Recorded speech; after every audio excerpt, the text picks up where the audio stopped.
Jerome, ano ba? Hindi ka pa talaga nakakaintindi? Ayoko na! Pero, Tapos na tayo.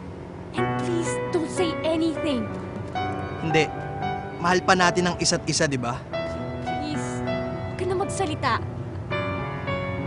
Mas lalo lang tayong mahihirapan. Break na tayo!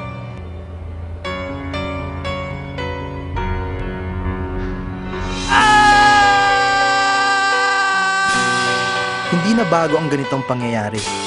Malamang sa malamang, nangyari na sa'yo to. Masakit, mahapdi, makirot, mahirap. Breakup, di ba? Pero alam mo bang may paraan para hindi ka niya iwanan?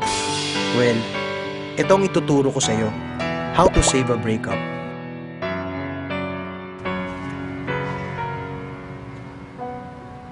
Step 1. Habulin mo. Bigkasin mo ng 3 beses ang pangalan niya na may pagmamakaawa. Ann! Ann! Ann, please! Step 2. The touching. Hawakan ng kanyang balikat para ipadamang kailangan mo siya at sabihin ang, huwag kang umalis. Hindi ko kayang mawala ka. You already did this to me once, twice, thrice, at hindi imposibleng gawin mo sa akin to ulit. Ayoko na! Step 3. Hawak kamay. Para mapigilan ng kanyang pag-alis, hawakan mo na mahigpit ang kanyang kamay. Step 4. Silence. Huwag ka na lang magsalita at yakapin na lang siya ng napakahigpit. Sapat na yon para maipadama sa kanyang mahal na mahal na mahal mo siya.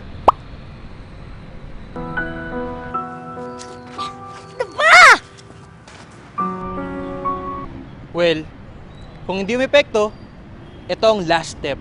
Step 5. Desperado. Pwede kang gumamit ng peking barel o kutsilyo.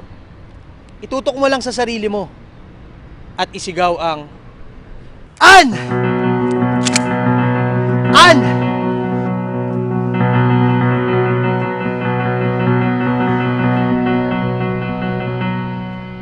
Dagdagan ng konting acting para mas maniwala siya. Jerome! Stop! Ibaba mo yan! Stop!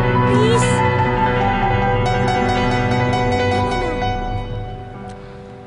Tama na. Mahal na mahal kita. O, di ba effective? Try nyo na.